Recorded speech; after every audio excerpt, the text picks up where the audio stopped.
Hey guys, welcome back to my channel. It's your girl Bridget. How you guys doing? I hope you're doing well today. Thank you very much for joining me. This is Obodo Ibo TV backup. As you know, my main channel has been hacked, and what's happened now? A number of you have reached out to me today overnight. I think the hacker has changed the name. Oh, these people. He's downloaded all my videos and started reposting them again, like he's uploading them as new videos. Hey, my dear, this is not even funny at all, but you know what? I'm still holding on and I'm trusting God, because this is just, I don't even know how to describe it. It's just madness. It's crazy. How do you think you're going to take my video? And these people are not even, they're not English speaking people. Oh, really? You should see the language, like Russian language or whatever it is. Then they will take my Obodo Ibo that I'm using English to speak, and I have my Obodo Ibo logo in it. They would upload it as a new video. Own video.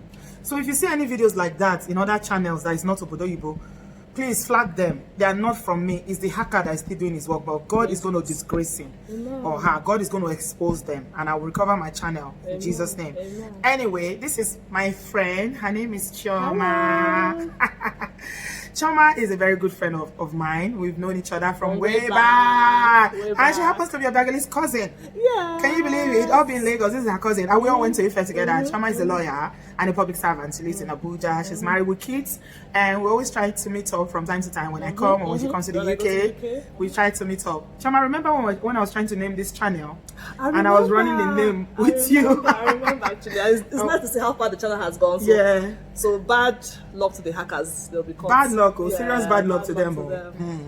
And you are blogging as well. Yes, I am. How is blogging for you? Blogging is something people don't really understand. I find they're like, you are lucky. You are even on the website. YouTube. Yeah. You know what I find is like, Nigerians don't watch YouTube. They don't get it. Yeah, they don't watch YouTube as much as they data. Do. Yeah, they say exactly. data. They think of their data. The data I have for YouTube is so expensive that nobody watches YouTube. They don't really in watch it. They might watch it. Or they'll ask someone to summarize. Say, what's that video about?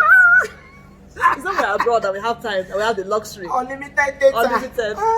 People don't watch YouTube here. That's what I found. They don't watch it the way you watch not abroad. the way we watch abroad. No, most of not the way you people watch YouTube live abroad. Data is really expensive in Nigeria. It is. Right. We want to talk briefly about life in Naija. Chioma has lived briefly in the UK and back to Nigeria fully, obviously, because her family is here.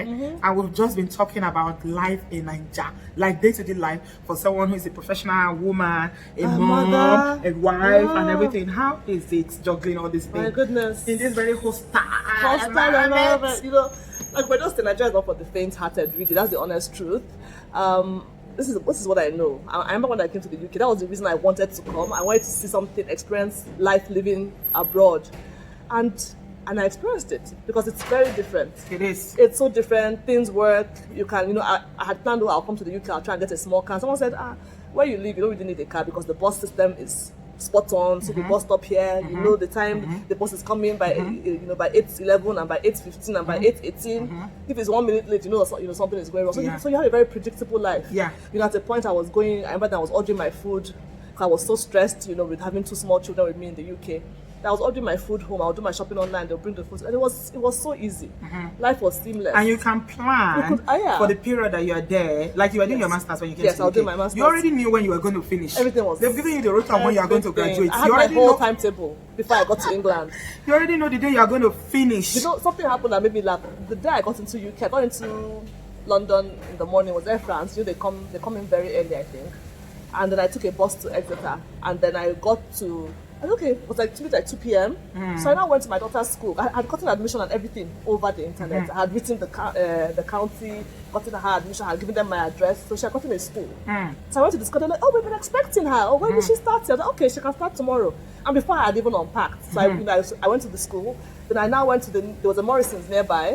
So I strolled to Morrison's, got her school uniform. The next day, my daughter was in school. Imagine. You know, in Nigeria, can that happen? Is it possible? Come and put your children in school here. They will tell you to come today, come tomorrow, Is it possible? come next week. You know? Like, it's going to be a whole lot of bureaucracy before anything can be done. Honestly. I don't know. I mean, you're talking about not having a car in the UK and you were okay. Just taking buses. Very okay. I was very happy. Not having a car in Nigeria is a nightmare. Tell me. I've said it in previous videos before that having a car in Nigeria is not a luxury. It's not a luxury. It's a survivor, in short. It's the same thing like having a driver in Lagos is really not a luxury if you have a family. because you will not be able to achieve anything if you don't really have a driver. It'll be very difficult. In Abuja, you can survive without a driver, but you can with a car. Without a car, it is really stressful. I don't think I can even drive in Abuja anymore because even the madness of Lagos, some of it has entered Abuja now. I So I think remember back then, in those days, when we were House on the Rock, yeah, Abuja was like London. Roads, true. Everywhere was Abuja so calm, everywhere was so easy to move around. You drive. People actually obey traffic light then. These days, we've had a lot of influx. People moving from the Lagos madness, people moving from kidnappers in the south, I guess. So a lot of people have moved, and they're developing from the north as well. From the north because of the insurgency, a lot of people have moved to Abuja. So yeah, Abuja is much more popular, but it's still pretty sane compared to some places. That's the honest truth. But yes, it has changed a lot from when you were here. And I was saying that because of the so much pressure in everyday life here. Like life is so pressured here.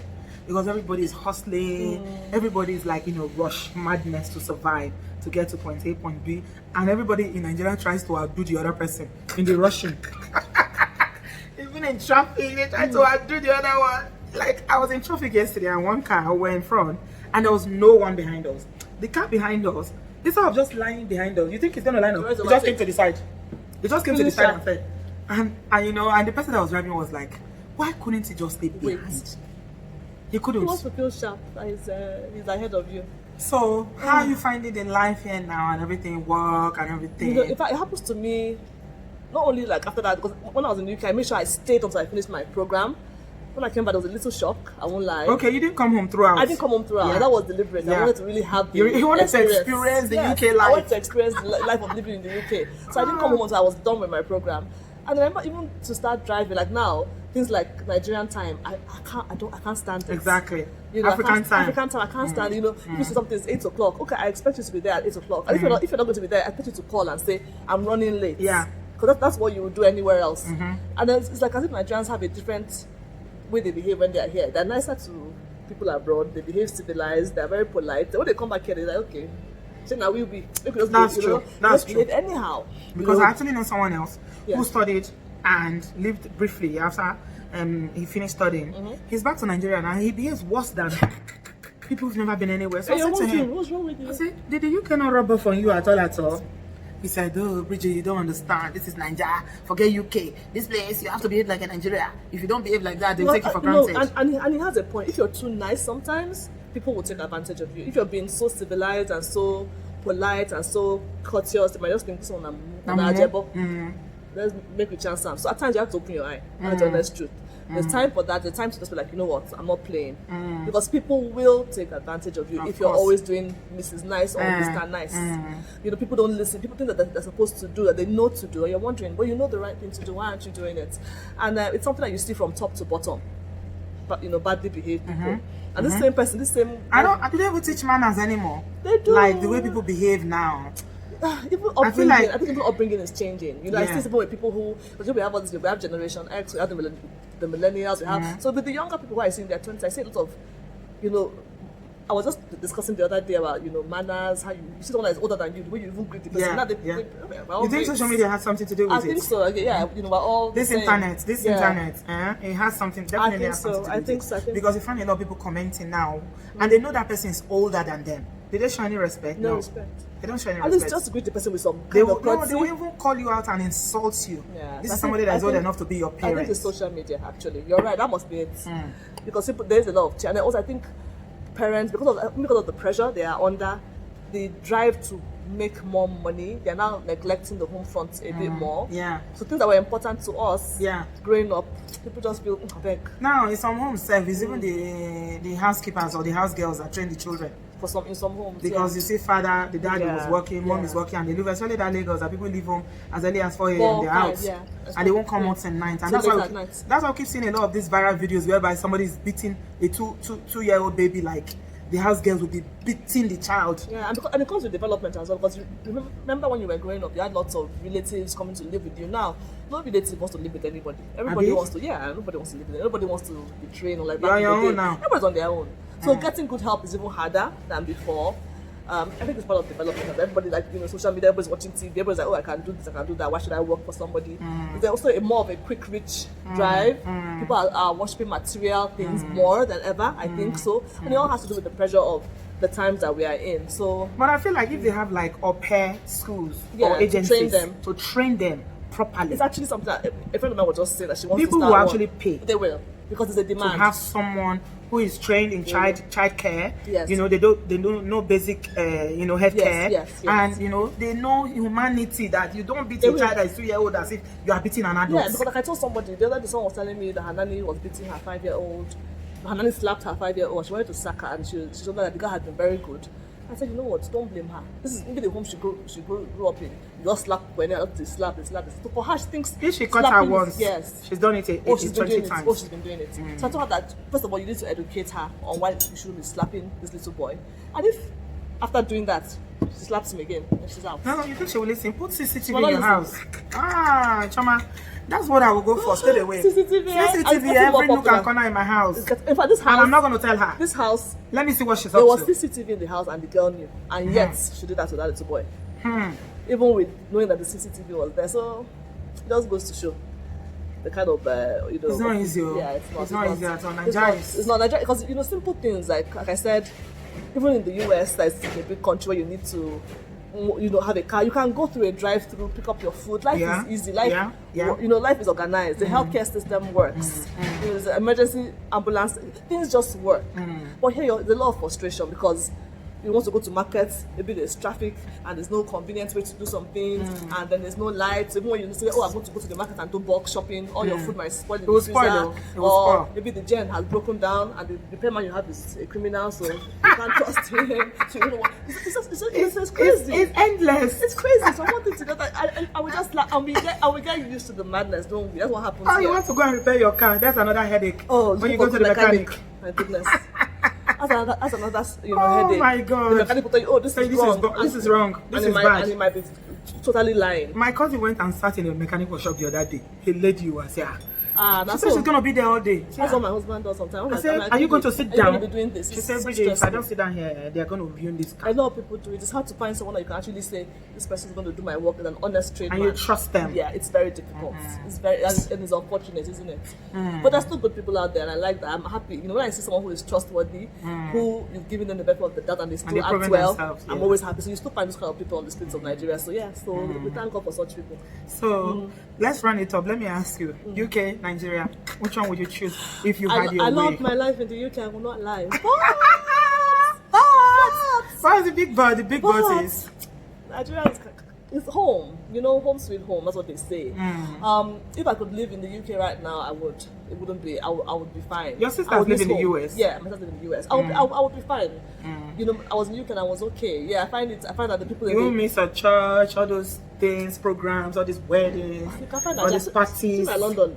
If I want to go Nigeria party, you go enter London now. London they there. If you're missing Nigeria food, you go to London. Yeah. Go to London because I lived outside London. But if you're missing Nigeria so badly, you go to London. Go to your African store. You know, anyone coming from Nigeria, please bring snail for me. You beg them. I missed home. I won't lie. You know, so I can imagine being homesick. But I like the fact that you could have an organized life. I achieved so much. Yeah. With such a tight schedule, with no help. My daughter was very self-sufficient and independent in the UK, funny enough, because there was no one to do anything. So Girls are like that. Yeah. You know, load the washing. Now she's here, she has aunties that are helping her. I'm like, you know what, you can't allow them to spoil you, because you're doing, when in England, you're doing stuff yourself, you know. So if anything happened, living it, I would definitely do it. I know I would miss home still. I can't pick, I won't be on, I can't lie to you, I won't pick. And then this is the thing, for me, I believe that we have a lot of opportunities here as well. And the sky is not your for limit. everyone. Not for everyone. Not for everyone. Only for a tiny percentage. Only for some people. So I believe I have a lot of opportunities here. But if I had a serious issue and I had to move abroad, I wouldn't hesitate. I wouldn't be like, no, I can't. Because life is just, it's the fact that it's an organized life, a safe life, a life that you can plan and do so much, even when you have meager resources. Yeah, you might not have enough excess to splurge on, but the system works. I like that system that works. Yeah, so yeah. I like the fact that you can leave Naija. the opportunity to be able to live. Yeah. That's what I like. Oh yeah, I'm happy about option. that. And the honest truth is that I know I'm privileged in that sense. Because some people cannot even get visa Yes. to go anywhere. Some Yeah. people, if they have the visa, there's no money to go. Yeah. But I thank God that I'm blessed that I can even Yeah. afford to. And Once you in a can while, leave and say, oh, if you let me want go. to. Let me go relax. Let me go and get fresh air. Eba, that's good. So I thank God for that. You know, I'm really grateful for that. Okay, Yeah. we're gonna leave you here now. Thank you. I'm gonna link Chioma's website. She has a website where she does her blogging, and she has a number of children's books. And I think you got your devotion, your diary, journal, yeah. your I journal, have my journal for too. 2020. I'll put all the links in the bottom of this Thank you, Bridget. on this video. If you want to purchase the children's book, our children's book are really, really good, and the journal too will help you. Those of you who are organized and like to plan all year round, they are loaded with very, very exciting quotes, you know, places that you can record your plan for the year, Bible devotional, whatever it is that you're planning throughout the year. It's really, really good. So I'll link them in the bottom of this video, and I'll put her Instagram handle as well. And yeah, so we'll leave it here today. Thanks, nice. Thanks a lot for my talking to lunch. you. I had a very nice lunch. I'm glad you enjoyed it. I did. Thank you. Good to see you as It's called always. Farm Fresh. I hope you enjoyed it. It was good. Thank you. Awesome, Thank you very awesome. All much. right, Bridget. Yeah. So Bye. guys, see you. Bye-bye. See you. Bye.